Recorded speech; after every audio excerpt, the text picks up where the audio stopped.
quiet power in every woman's story. And on this show, we make sure it's heard. It's that time again this afternoon.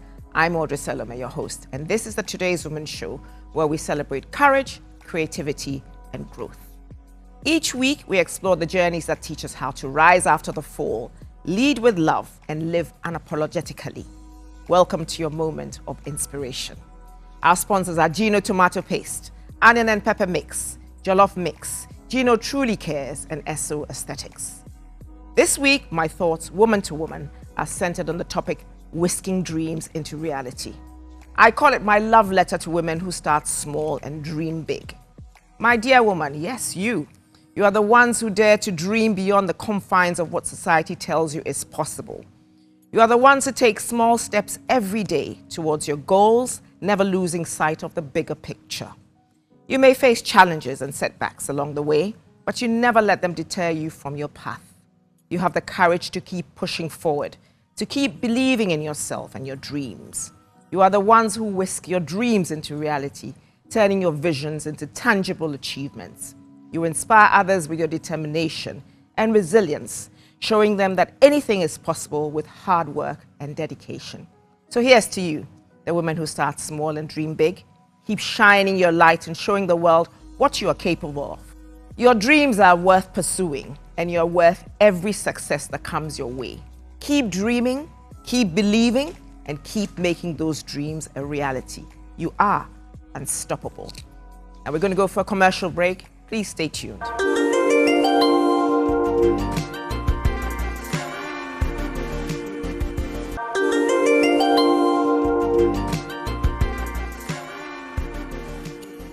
Welcome back. For those of you who've just joined in, you are watching the Today's Woman Show. Now the moment you're all waiting for. I'm particularly excited about this guest. If I was having an intimate dinner for 10 friends in my home, she'd be one of them. I've known her for over 30 years, and it took a mutual fan who dropped into my inbox to suggest I bring her on here. Because in his opinion, she is the doyen of the cake industry of our era, and I certainly couldn't agree more. Just watch her reveal.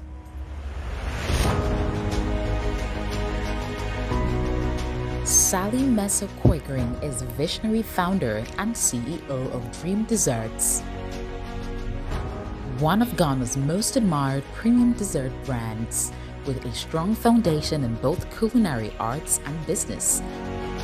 Sally has transformed her passion into a powerhouse brand, serving everything from intimate weddings to major corporate events with signature elegance and flavor. Educated and trained with a focus on both entrepreneurship and food innovation, she brings academic insights to her creativity, blending precision, beauty, and strategy into every desserts. She's also a mentor, speaker, and trailblazer, proudly representing Ghana at prestigious exhibitions across West Africa and championing women in business and culinary leadership. Through Dream Desserts, she has proven that sweet things can build empires and that women can lead, create, and dominate in every arena. Please welcome the delightful and dynamic Sally Mercer Quaqraine. Viewers, let's welcome Mrs. Sally Mercer Quaqraine to the show. Auntie Sally. I got you here. Yes, finally. Oh, this is interesting. Have a seat, have a seat. You. Auntie Sally, you're sitting here? Yes. After how many finally. years? Maybe 20 years God or maybe knows how, 10, 15 how many years. I've been years. trying to Yes, get you come to the yes, show. yes, But yes. like, I mean, I know you very well and I know the story, but I felt that your story needed to be heard because you are just silently doing your own thing. Thank you. Although I think I must say to you here on air that I admire the fact that at your age, you're mastering social media because your presence on there, you know, I couldn't even take that from you. But tell us, Yes. take us to the beginning. Yes. Where did you grow up? Where did the influences of what you're doing today come from? Well, I think I grew up around women who cook and bake, you know, like from large families, both of them on both sides, my maternal and paternal sides. There were always a lot of people in the house. So there were always lots of pots and cooking going on. So I think that kind of got me in a way, and they baked, and I loved the scent of vanilla from when I was little. I remember my grandma baking, and after she's done with the mixing of the bowl, everybody goes in there and licks the whole bowl. Licking the bowl, yes, and my mom too.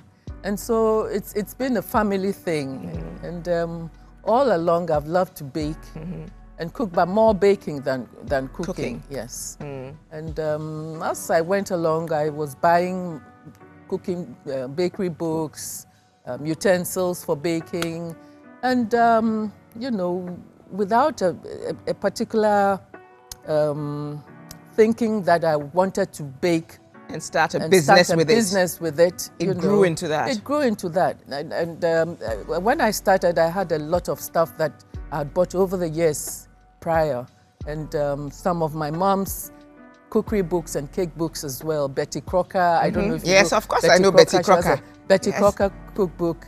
And beginning of the business started with hair book as your Bible. Hair cookbook as my Bible. Then as I went along, some other ones came on. So that's how it started. And I started at Kanda, as you know. Yes, I know. Yes, I'd come back from America. I trained as a journalist, but you know, those were very rough times.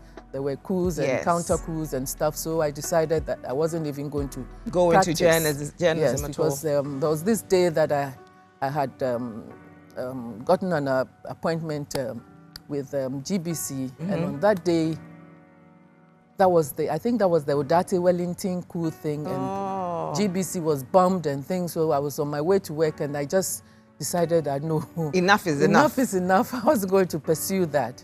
And so when I came back with the children, I thought, well, sitting home doing nothing, maybe I should just start baking. And I started baking for friends and family. I was one of them. Yes. Christmas, you know. Yeah. And so it grew up. It grew from there when friends and family started ordering from me. And then I thought, let's get into a business instead of just doing a random thing. Yeah. So that was how we started. But do you think you had creativity as a child? Oh yes, very much so. Were you the sort of designing your own clothing? Were you doing all of those things? I was making my own clothes growing up. Yes, we had the commercial patterns. And the sewing machine, I had a little sewing machine. I was making my own clothes. It's amazing because in those days, every household had a sewing machine. Yes. I don't even think that this generation understand what it means, like having a sewing machine in your house. I was making my own clothes. My sisters and I would make our clothes. My sister had a machine. She had the electric machine from the UK, and we all made our clothes on that machine. Are you serious? And when we finished the clothes, you know, the thing is to get on heels, and then you look at yourself in the mirror. So as soon as you finish the Jina Bibi do, then you wear your heels, and then you look at yourself in the mirror. The dress looks amazing, and we're done. Yeah, so that's how it started. That's how it started. But did you ever imagine that today you'd be the household name that you are? No, all that I've done hasn't been intentional. It's just grown organically. I really didn't think plan it this way at all. It was never that I'm going to start this and then this is where I'm going to be. No, I just love what I do. So it just, I guess. It's funny you should say that because I get asked the same question when they ask me, did you ever imagine that this is who you would be? And I say to them that I didn't have a business plan. But these days, everybody has a business plan. Exactly. Whether or not it happens, you don't know. But do you remember the first cake you ever baked? And and for who you baked? You baked it for? I won't remember. You won't. You baked so many cakes. I started baking before I got commercial. You see, so from a very young age, from a very, very young age, probably in my teens. You started baking from? Yes. My goodness. Yes. In my teens, when I was baking. Do you still have to measure your flour and things like that, or now you've got it down to a science? Well, like the now basic cake mixture. You can do it with your eyes closed. With my eyes closed. Yes, the basic cake mixture. Yes. and some desserts. But what were some of the early challenges of you running the cake business from home? Mostly, you know, I went into this thinking that I'd have time for the children. And then, as we got along, we realized that this was more than I could chew then, because you take on so much work. And at the beginning, I was doing it alone. Then I got 1 or 2 young ladies to join. And then, but you know, it was still very hectic, very hectic. Christmas time was the worst, because I'll get my turkey in the oven around 3 in the afternoon. Because the oven was busy baking cakes for clients. And so, you know, it was rough. It was very rough. But when you finally decided, when you now realized that this was just, it wasn't a sort of a little business anymore, and that you needed to put in more structure, were you daunted at all? A bit. A bit. When I moved from Kanda to Osu, where the shop is right now. The shop is now, yes, a bit. I remember the first time I went to the place, it was an old rundown house. We had to make up, you know, put together and fit it purposely for the baking business. It was a bit of a challenge, like very daunting. But then we overcame it and moved along. Were there any people who tried to put your mind off it, or was there somebody who was right behind you saying, "Girl, you can do it"? Yes. Mostly, you see, because when you come from a family where, you know, they're all professionals and lawyers and engineers, and you know that kind of scenario, then it's a bit of a problem. But you're a journalist, why do you want to go and bake? Yeah. And I remember one of my aunties saying that she calls me Sally the baker. Wow. You stop being a journalist and now you're not baking, and she used to call me Sally the baker. But don't you think it's a shame that it is for during that time, and a little bit now, people don't really acknowledge women who are building businesses but in the informal sector? Yes. It's a really big shame. It's a shame. It's much better now. It is much better now, but there's still a lot of work that needs to be done. You know, there was some kind of stigma, but it's much better Yes, because now. I mean, it was known that it was those who couldn't go to school that went to sew, went to cook. You know, exactly. And it's really refreshing to know that. I mean, that part I didn't know, that you had done a bit of journalism, you know. Yes, it's much better now. Obviously, you've done a few courses to improve your craft, haven't you? Oh, yes. The main one was with Ron Ben Israel in New York. Oh, wow. I did some training with him, you know, polishing on my sugar flowers. And I always mention him, he's a darling. Wow. He's a darling. It's important. So what would you place that importance on trying to upgrade your skill? Always. As part of the success of your story? Always. You must always. Self-development is very important. Are you always attending fairs and things like that? Oh yeah, I used to quite a lot. Not much anymore, but I used to. It's very important that you keep abreast with what's going on in the industry, and new things are coming up every day. It's amazing what's going on. How has social media helped your craft? Oh, it has. It has, because, you know, I have friends from all over the world. It's so unbelievable. Cake makers from all over the world. Singapore, Indonesia, Thailand. People you met at the fairs and at trainings that you went to? People I met on Instagram. No. Yes. They admire your work. They hit you Yes. Seriously. In Italy, in the US, in the UK, you know. And we communicate, and after a while we go DMing each other. Seriously? I mean, this is really when they say that the world is a global village. Oh, it is. Through this internet. It's through the internet, yes. Through Instagram. What's the biggest cake you've ever had to bake? For now, it must have been the one I made for the Omanye Kingdom. Yes, the during prince, the wedding. Prince, yes, the prince got married, and we made. We had to make a 32-tier cake for them. 32 tiers. I don't know why 32, but 32 tiers. So and she wanted 16 tiers stacked, and the rest flanking the main 16 tiers. It was huge. It was huge, and we had to come up with all kinds of improvisation just so that, you know, because you needed the storage, the cold storage space. And then transporting it to Ekropong, the palace, the venue, palace, the venue, the Anakagzo, the okay. Dag Hiwa. Oh yes, the church, yes, the church. So yeah, we had to find ways and means of transporting the 32 tier cake. My goodness, 32 tier cake. How long did it take you to do that? You know, with time, with experience, you know, you kind of plan. And I would say the cakes were all baked in about a week, you know, and we had to start decorating them, making lots of sugar flowers. And so are you still pretty much hands-on in the business, doing very it much, all yourself? Very, very much so, very much so. I have my young ladies, but I'm always there with them. You're always there doing it. Always there with them, and yes. that's the problem I think we have in our culture. Yes, it's good to be doing it, but at the same time, we need to grow a crop of people who take ownership of the business so that you can sit back and then plan other things and get them to work.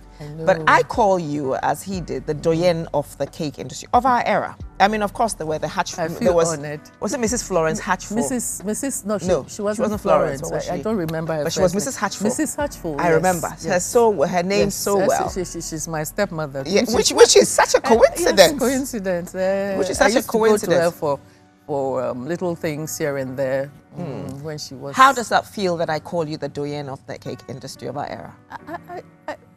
I feel honored. Thank you so much. I don't think it's not meant to flatter you. It's fact. I don't think I am, but I feel honored. It's Thank fact. you so much. It's fact because I know there are a lot of. You recently celebrated your 70th birthday, and it was so nice to see how a lot of the people, a lot of the big names we know in the event space all came out to celebrate you. Oh yes. And that is, it tells yes. And I had a lot of the cake makers making stuff for my dessert table and my cakes, you know. So we had a beautiful dessert table with different cakes from different cake makers. Are you serious? Yes. Had you mentored any of these women in the space currently? Yes. You've mentored them? Yes, one or two of them. But I have there's this Salvation Army thing that they've been doing called the Enuda Sufie, where they help destitute young ladies from off the streets. Okay. They take them on and train them,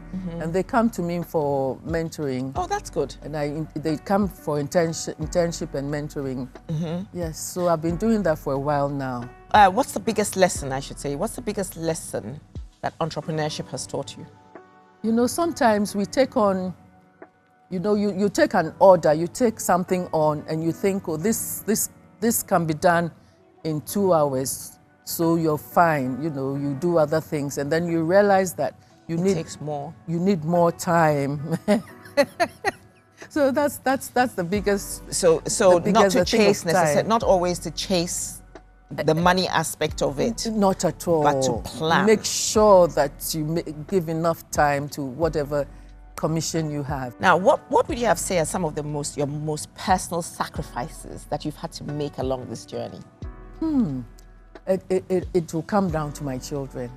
But they're beautiful children. Because, yeah, you know, I missed a lot of their PTA meetings, a lot of their shows, you know, their plays and stuff, because I have to work. And I'm always late. It's like I get there and the show is over. I get there, the meeting is over. Oh, but they understood. It's not because you prioritize work before them, but it was just that it had to be done. Yes, it happened. It happens. Now, from being in the food and hospitality space myself, I just want to ask you, what are some of the unique challenges that you face in this space?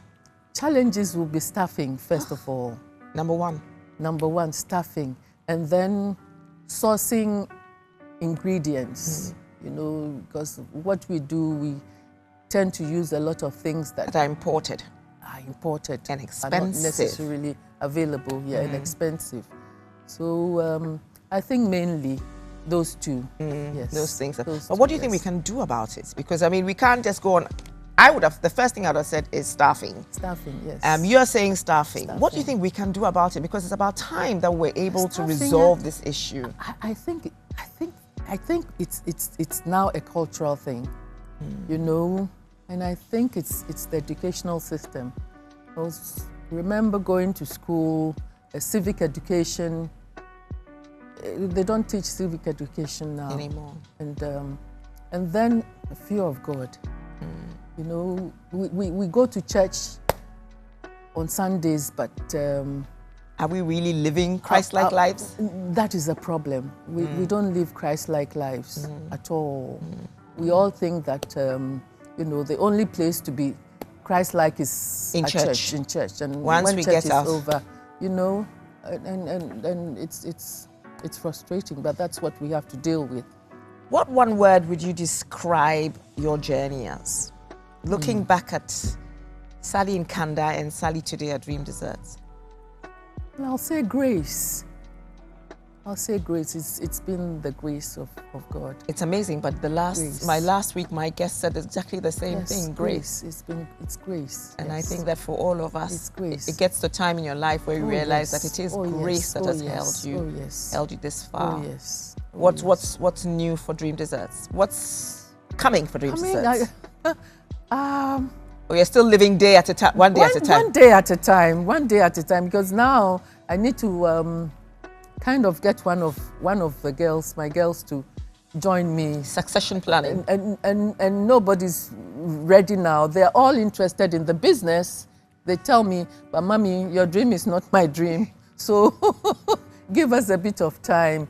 So that's my But don't main you think thing that, now. that is, I mean, I have the same thing, but I'm trying to force one of my little girls, one of my daughters to come in and join me. Well, not force her, but she's willing now.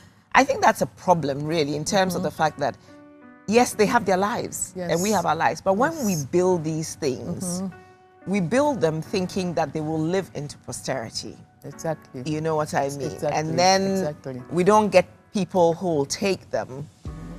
But my advice, sometimes I say to people, maybe when it gets to a place where you think nobody's coming in, sell whilst the ovation is loudest.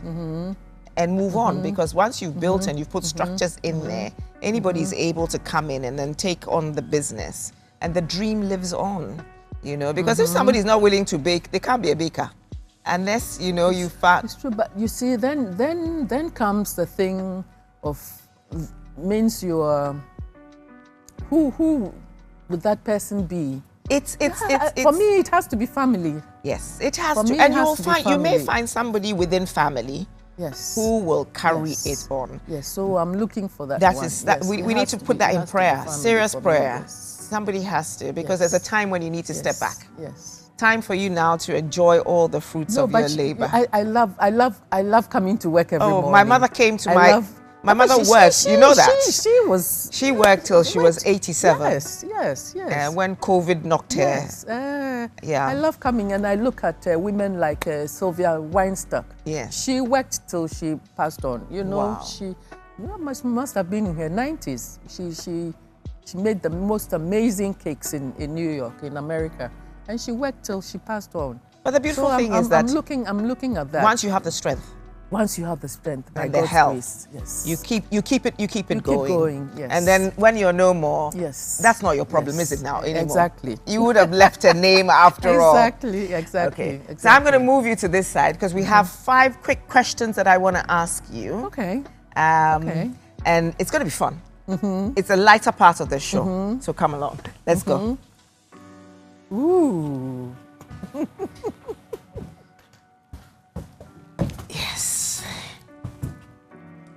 This is the fun part. This is the part that I love the most. Yeah. So your quick round is called Sugar and Spice. And all things nice. And all things nice. Quick one, the top of the mind. Who is your mentor?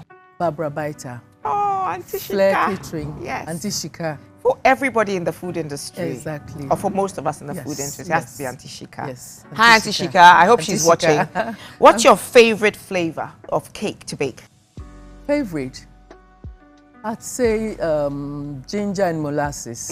I remember your ginger and molasses cake. And so I've forgotten that you do. And then the lemon and poppy seed. Lemon and poppy seed Oh, comes close. guys, you got to try that. Comes close, yes. What's the cake that challenged you the most? I haven't had any challenges with making cakes. Probably the desserts, the macarons, and then I have a problem with yeast. You know, I always have problem with baking. Anything with yeast? Anything with yeast. Why? I don't know. I think yeast doesn't love me. I think yeast has a problem with me. So that is one thing. I have a problem with yeast. But sometimes, you know, we are friends. What's the most unusual request you've ever received for a cake? Oh, you don't want to know. Oh, you have to tell me. You don't want to know. It was a bachelorette. Uh-huh. So you know where we're going. Oh my God, the phallic symbol. Yes. Did you bake it? I did. Ah, Sally. I did. I did that a few times and I gave up. I just told myself, no more, no more. It's against my upbringing and my Christian values. No Not more. again. I stopped. Baking for you, would you say it's therapy or pressure? Oh, mostly therapy. Mostly therapy. You love what you do. I love what I do. Mostly therapy. And then, of course, Ghana. What's the one Ghanaian dessert or ingredient you would always love to elevate?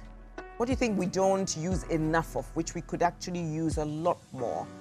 I think as a dessert? our fruits, like the mango especially, and guava. I think they're very versatile. But do you find guava these days? I think they're out of season. Yes, they're out of season. But when they are in season, I haven't seen guava forever. Oh, yes. I haven't seen a guava for a long time. Yes. Then again, I'm not a food person, so I'll excuse me.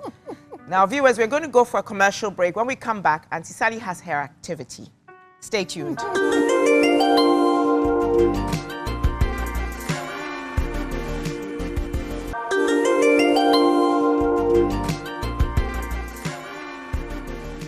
Welcome back to the Today's Women Show. We're now in the activity segment and Auntie Sally is about to make some fruit tartlets for us here. So guys, keep your eyes peeled here, please.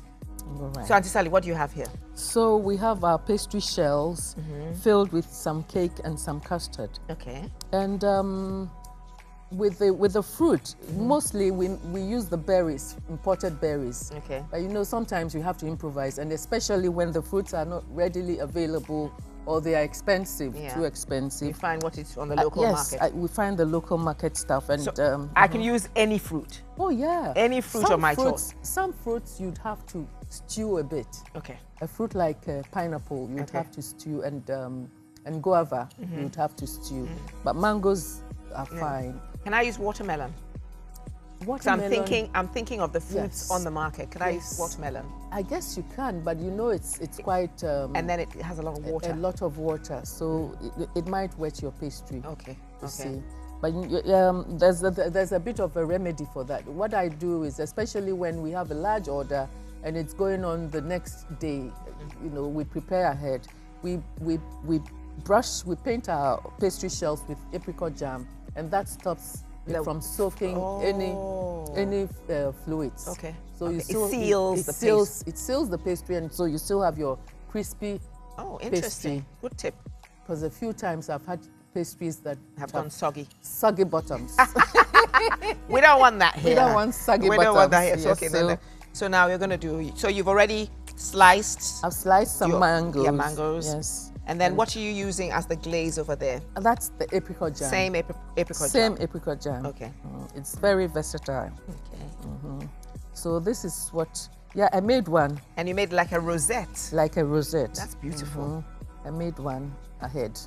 So I mean, creativity has to count in this. You know what? Absolutely. You know what they say about absolutely about baking. Baking is a science. For cooking is an art. So I don't know. You've got the science to a T. Yes. I'm watching how you're creating this. So Is it a rosette or a florette or whatever it is? It's a rosette. It's a rosette, I think. More than you think it is. So we go on. So do you still read journals or, you know? I do all the time. I'm Still always going and on looking at what is new. My search engines is now the Pinterest. Okay. Pinterest and Instagram. Those are my search engines now. But I read my magazines and books. Who on the local market, the current crop of bakers, do you think is pushing the bar? Oh, for me, pushing the bar, I'll go first with Jifa. I knew that you would. Yes, she's amazing. And I've seen Baker's King, he is, Okay. and Buttercream Queen. Okay. Yes. And then, well, I love mango and wheat. Okay. I love her cakes. I mean, I don't eat cakes often, but if I have to eat cakes, mango and wheat, and my girl, Mamet, cakes and bakes. Cakes and bakes, yes. Okay. And a host of other girls that I have trained. Do you ever have all these bakers together for you guys to have a little chin wag? Yeah, we thought the other day we met when we're planning my birthday. Yes, I met with Mamet and Jifa. Not Jifa, mango and wheat. Mango and wheat, Ajwa. Yes, and we thought of it. So oh, that's nice. I think you should do that. We'll plan something. Yes, yeah, I think you should do that. We thought of it.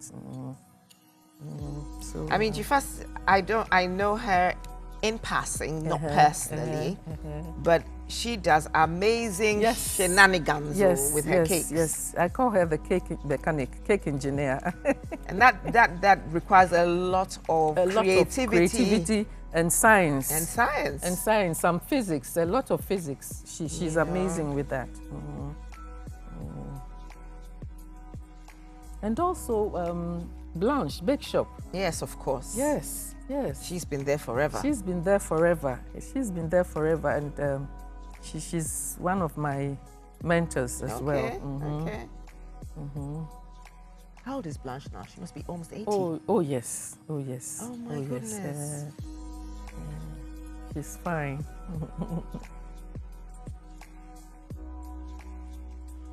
Wow. So this is looking pretty coming up. We go on like this. So, you know, me being a bit stingy, I would have put a drop of maybe like a cherry or something in the middle of that. Yeah, I thought of that, and then I said, no, I'm just going to go local. I thought we thought of it. We thought of it, yes. Something to give it a bit of color. Of a color, yes, a bit of a pop. We thought of it. We just said, we'll go local. Yeah, I almost asked them to bring us come along with some cherries. And then again, I said, oh. Me, I'm learning how you're doing the Rosetto. I'm looking. Don't be surprised when I do something and I decide now I'm doing Rosetto because Auntie Sally did it and I can do it. No problem at all. No problem at all. So long as you have your fruit sliced thinly. You can then do them. Yes. So were they sliced by hand or by machine? Yeah, by hand. I slice them. Yourself? Myself, yes. Oh, wow.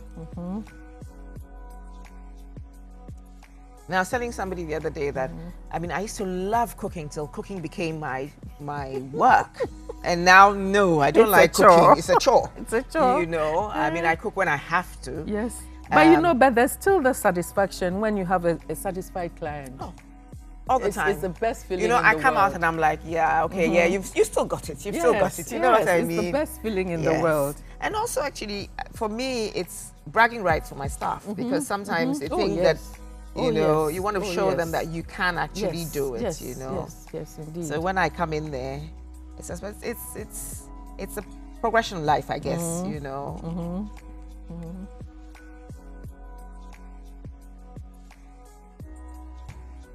I mean, I'm salivating. I can't wait till you're finished for them to take the photo and let me be the first person to get a bite. A bite, yes. They get a bite. Did you make the custard yourself? Yes, I did. Oh, wow.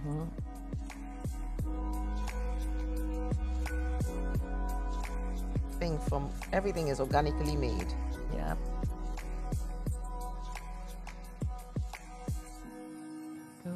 What do you do to unwind? Pardon? What do you do to unwind? I listen to music. What genre of music do you like? I love all kinds of music. Really? You'll be amazed at my playlist. It's interesting. Black Sherif. Oh, wow. You see? You even know Black Sheriff and I don't know Black Sheriff. I love Black Sheriff. Can you imagine? I love Kofi Kinata. I love what's King his Promise. name? King Promise. Shatawale. Shatawale. I can't say I don't love any of them. I love all of them. And you know all their songs? Most of them. Wow. Most of them. And you know, when I love your music, I listen to your music, That's the thing I like about you. You just haven't, you know, you've maybe having young children. Do you think that's part of it? Oh, very much so. Because they forced me on to go on Instagram. To go on Instagram. Now you're doing past them one. But these days I've been lazy. I haven't been posting much. Really? Why? I don't know. I think it's a burnout.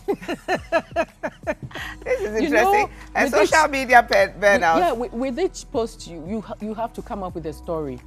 You see, and I've been doing stories, and I've run out of stories.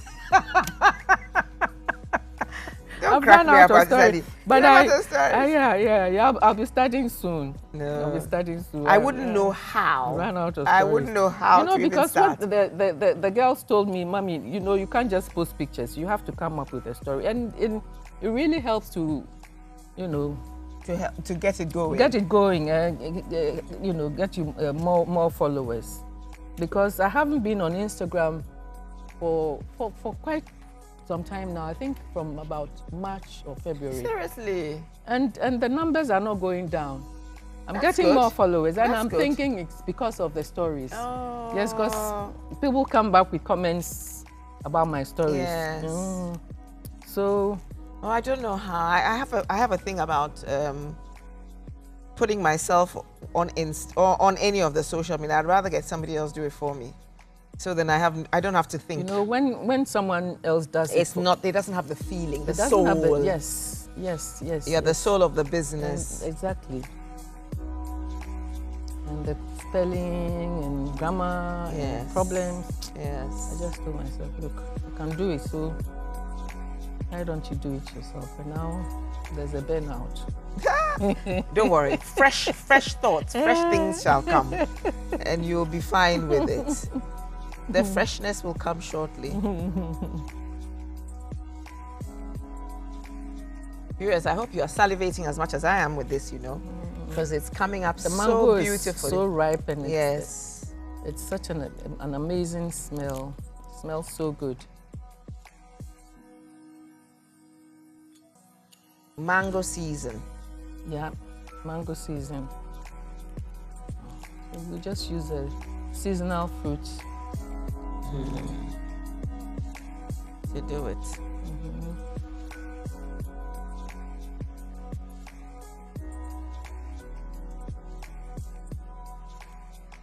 this is the last one.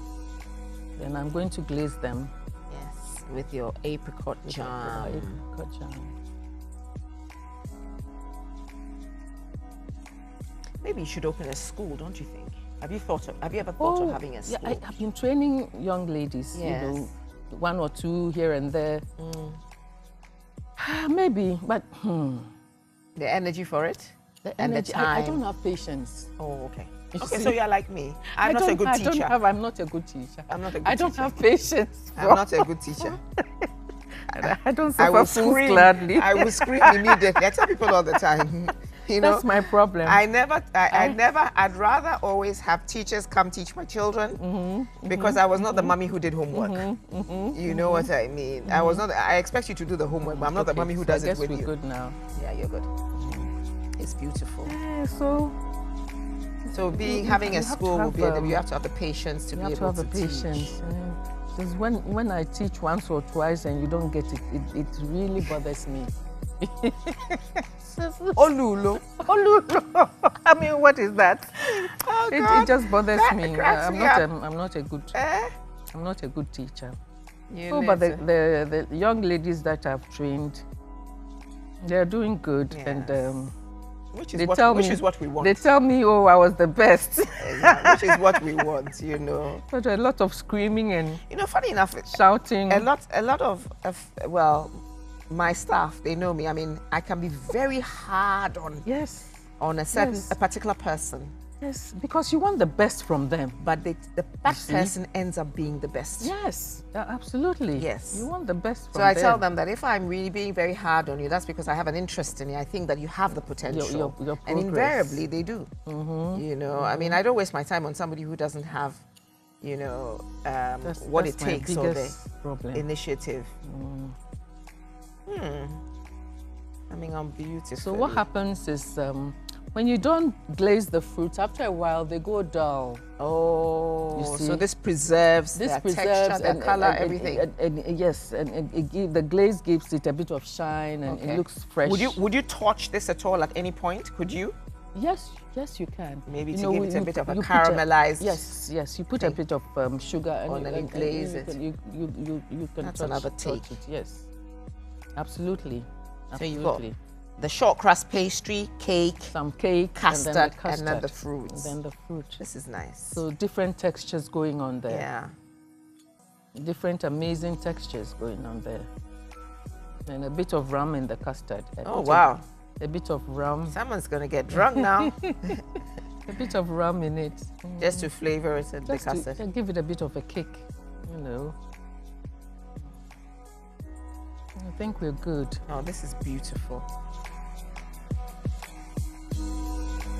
And Shirley, this looks amazing. I mean, I can't believe I've had to hold myself. So now I'm going to go ahead and start. Now watch, any, mini, miny, mo. I'm going to do this one. You go with the middle one. No, that one, it's okay. It's mellowed a bit. Okay. It's The whole world is looking at me taking this little fruit tartlet. Oops.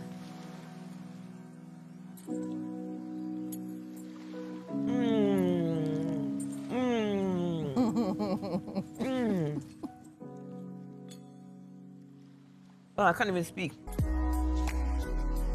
The crispiness of the short crust pastry, the softness of the custard, the sweetness of the fruit plus the glaze.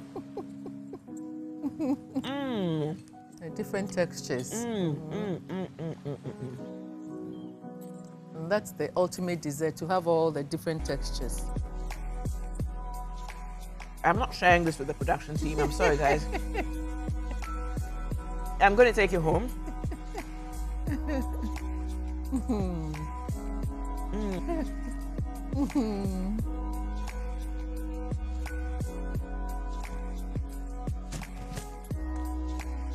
And what I like is the sweetness level. Yes. Yes. It's not overly sweet. Not overly sweet, yes. You can taste natural sweetness from the sugar and then also from the jam. This is wonderful. Thank you so much. Thank you for having me. You know I love you, so I'm not going to tell you I love you. But you can't go without my little parcel, so sit down. All right. And you brought me fruit tartlets and I gave you a hamper. Thank you so much.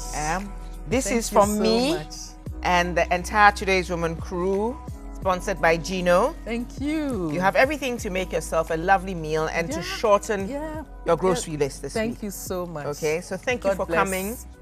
Thank you. And as always, you know my love for you and my wishes for you cannot be measured in just this moment, but for a lifetime. I love you back. I love you so much. So viewers, it's now the world of trendy. As I say bye-bye and have another food tartlet.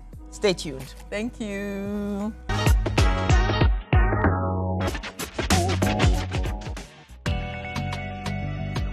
How to budget using the 70, 20, and 10 rule. Want peace in your purse and power in your planning? Try this simple but powerful rule: 70, 20, 10. Here is how it works. 70% of your income goes to your needs, which are rent, food, transports, and essentials. 20% is for your savings, that emergency fund, future goals, or even investments. 10%, that's your hard money, for giving, for tithing, or supporting loved ones. It's budgeting made clear, made calm, made for the woman who wants to thrive, not just survive. So ask yourself, what does your 20% future look like? And where will your 10% make the most impact? With the 70-20-10 rule, you're not just managing money, you're making every city count with purpose. This is budgeting with balance. This is strategy in heels. This is trendy woman thinking.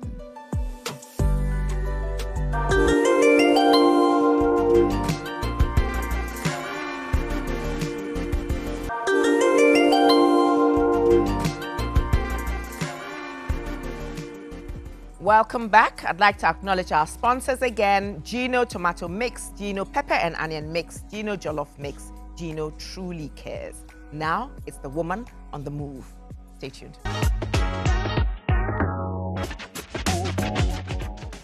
I'm Lily, a beautician and the founder of Lirash Makeover. We are specialized in makeup artistry, pedicure and manicure, piercing, lash and nose extensions.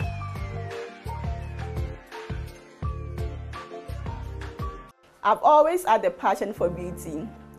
I started doing makeup for family and friends when going for events and weddings. Then I realized it's more than just a hobby. So I decided to turn into a full-time business. I wanted to create a space for women, not only to look beautiful, but also to look valued and empowered, and to put smiles on their faces after a section.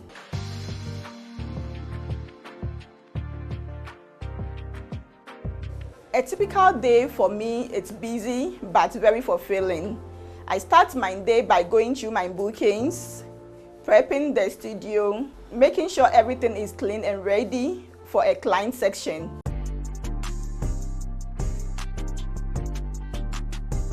One challenge I've overcome is building trust and maintaining the original products to work on the clients. What has surprised me most is my growth, confidence, and my level of creativity. My vision for the next few years is to see Lirash Makeover transformed into a beauty empire, owning my own makeup brand and satisfying my clients as always.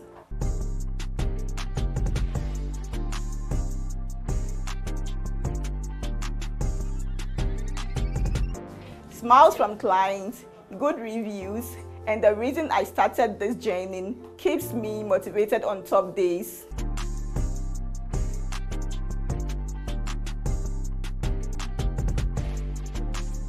Advice I have for my fellow women who are now starting a business is start it now.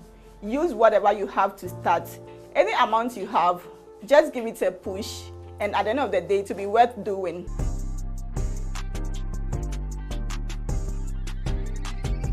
My final words to every woman out there is, yes, we can do it.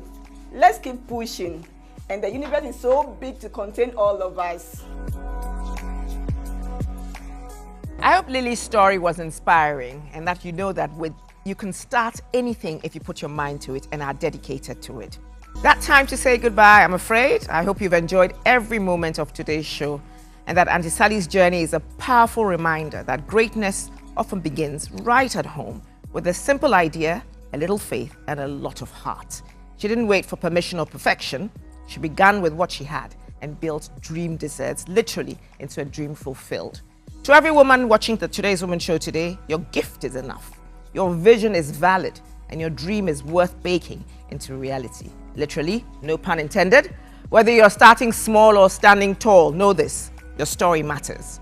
As always, my heartfelt gratitude to you at home watching for choosing to tune into the show, and of course to my sponsors, Gino Tomato Mix, Gino Onion and Pepper Mix, Gino Jollof Mix, Gino Truly Cares, and SO Aesthetics that have made it all possible. So till next week, guys, you are called, you are capable, you are today's woman.